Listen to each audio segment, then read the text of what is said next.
Halo teman-teman, perkenalkan saya Delon Fitra dari Program Studi Teknologi Pangan, Institut Teknologi Baharudin Yusuf Habibie.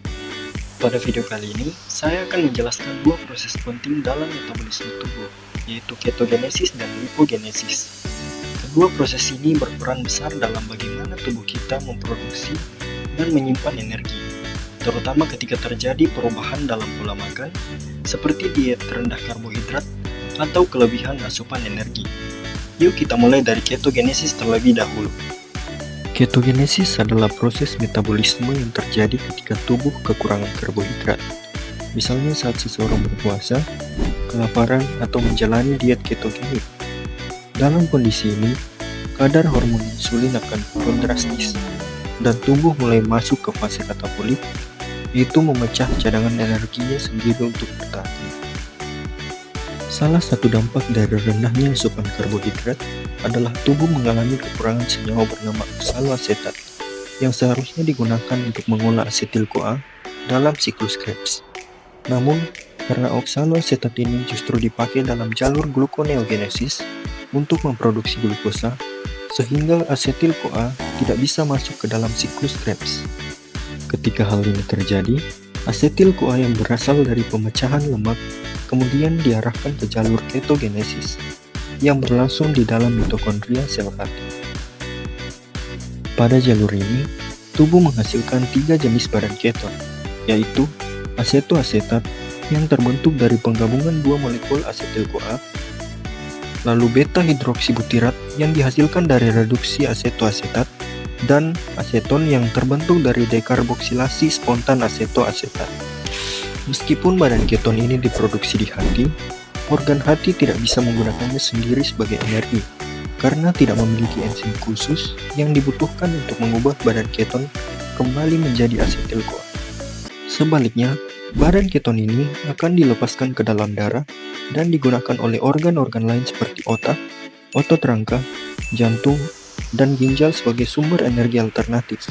Biasanya, setelah 3-4 hari menjalani diet ketogenik atau puasa, otak mulai beradaptasi dan menggunakan badan keton sebagai bahan bakar utama untuk menggantikan glukosa. Selanjutnya kita akan membahas terkait lipogenesis. Jadi, lipogenesis adalah proses pembentukan asam lemak dari asetil-CoA yang biasanya terjadi ketika tubuh memiliki kelebihan energi, terutama setelah mengonsumsi banyak makanan tinggi karbohidrat. Proses ini juga berlangsung utama di hati, dan hasil akhirnya akan disimpan sebagai lemak tubuh. Namun, seperti halnya ketogenesis, ada tantangan dalam proses ini. Asetil-CoA yang terbentuk dari hasil glikolisis berada di dalam mitokondria, sementara proses sintesis lemak terjadi di luar mitokondria, yaitu di sitosol.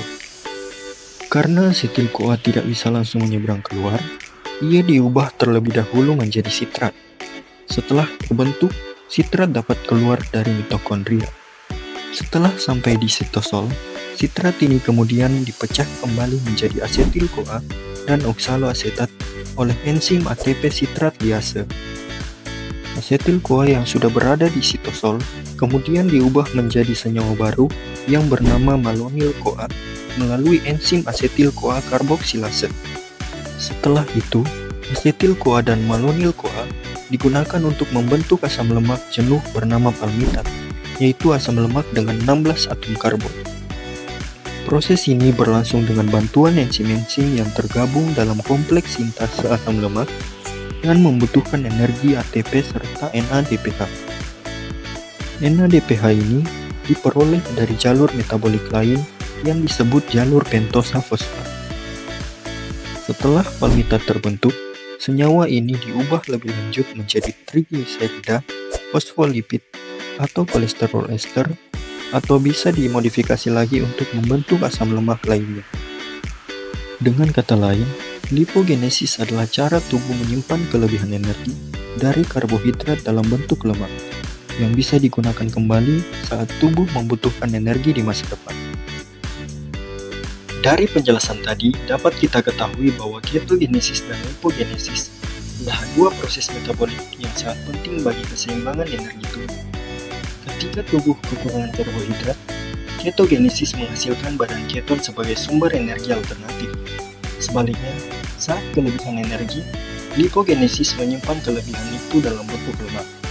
Keduanya menunjukkan betapa cerdasnya tubuh dalam menjaga keseimbangan fungsi vital di berbagai situasi. Semoga video ini bermanfaat dan mudah dipahami. Terima kasih yang sudah menonton video ini dari awal hingga akhir. Lebih dan kurangnya mohon dimaafkan. Sekian dan terima kasih.